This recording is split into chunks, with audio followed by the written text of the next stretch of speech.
Hey everyone, it's Mylene Calvin, owner of Ava Office Solutions, a virtual assistance business. What I'm going to be training on today is getting your business started. What are your initial steps to get your virtual assistance business up and off the ground? Now, first you need to start with deciding what virtual service you want to provide and determining whether there is a need in the market that you're servicing.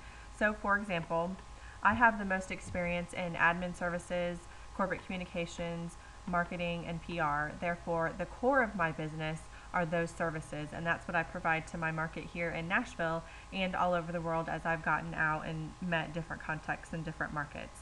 I determined early on that there is a need for small to medium-sized business owners to have help in those areas, and that's where I started my virtual assistance business. And that's what you will need to do, is determine where your strengths are as a virtual assistant and which areas, if not your own backyard in the city that you live in, those services are marketable to. So you're basically determining your services and what your target market are.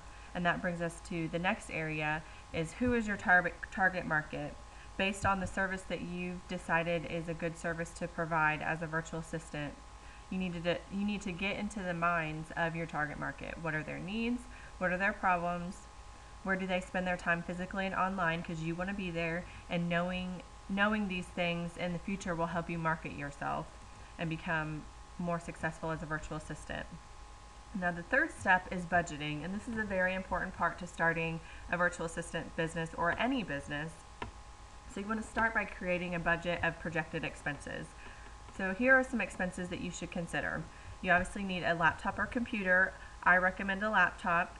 You need a cell phone and a business line. I recommend both.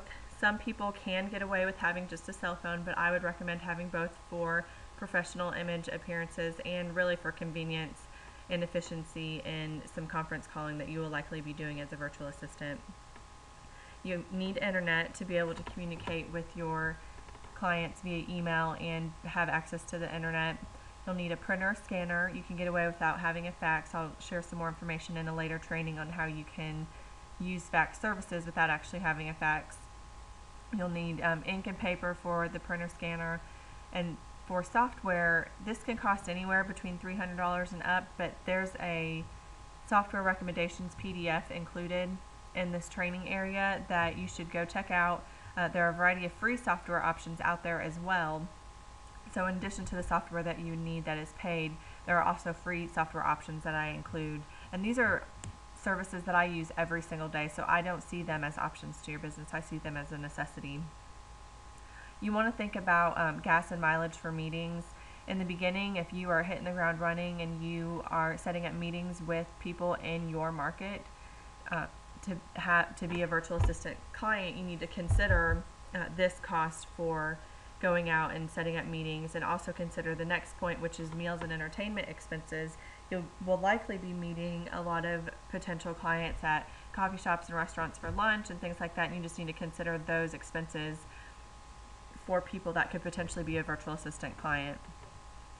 I go into detail about why you need a designated workspace, but part of that is having a desk and a designated workspace, and I go into a later training on why you need that, but that is a cost that you need to think about. And you also really need to think about your website maintenance and hosting. Generally, you need to budget about $7 to $10 for hosting, and then you can get into who's going to build your website, if you have the tools to do it yourself, if you need to hire somebody else. Those are just things that you need to think about when you're creating a budget of projected expenses.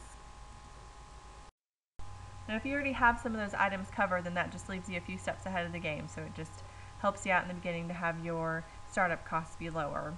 Now, other expenses that you need to think about are your rent or mortgage, where your office is located, if you want to have a traditional office and work virtually from it, or if you want to, like me, work from home, like many of virtual assistants do. A portion of my office space in my home is able to be written off on my taxes. This is something you're going to want to check with your tax professional on. I'm sure it's dependent on the state that you work in and how your personal situation is set up, so you definitely want to look into that, and also be thinking and check with your tax professional about utilities for that home office if you have one. And something that a lot of people don't think about, but really everyone should, is health insurance for being self-employed if you're not covered elsewhere. And obviously print marketing materials are still a necessity for business today, and you need business cards, postcards, and flyers with you just so that you can market your business in a traditional way. And in additional trainings in the Ava Pro training version, we're going to have some more information on how to market your business online so that you're not doing as much foot traffic and direct sales as you have to face-to-face or in person. So that'll definitely help your business, particularly for a virtual assistance business, to be able to pull in leads from online marketing efforts will really be helpful for you. So look for that here in the near future. Now again, if you already have some of these items covered for you, that just still leaves you a few steps ahead of the game. So these are we're just talking about startup costs here. Now your next step needs to be your business plan. Every business needs a business plan, and to include in yours for virtual assistants, you need to write a summary of your business, a description about your business, what services you're going to offer, your target market, things like that we went over earlier in this training.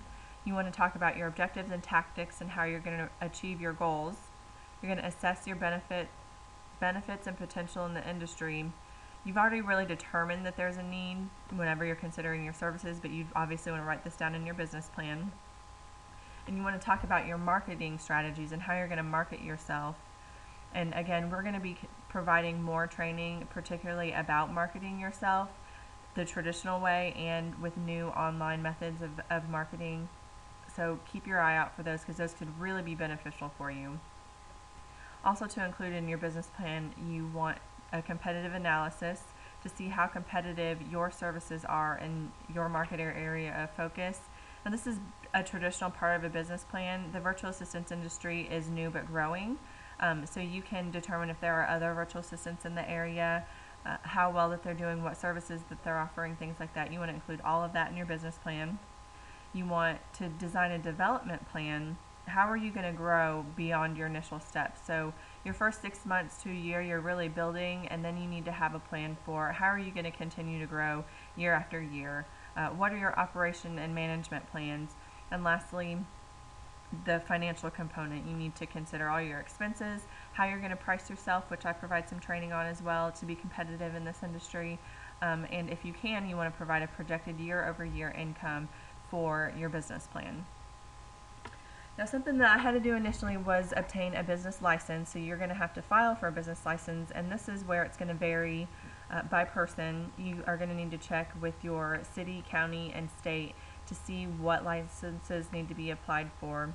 I, for example, applied to be a sole proprietor in the city that I live in. I think I also had to check with the county and the state just to make sure that I could work from home. So those are all things that you want to look into when you're first starting your business. And many of these city, county, and state websites have information for you online. So go to their websites, check it out, and at the very least, if they don't have it on the information on their website, they'll have a contact that you can call to get information from. That is pretty much it for the very initial steps of getting your virtual assistance business started. I hope you learned a lot in this initial training, and continue to check back to the Ava University training area for more information on how to launch your virtual assistance business.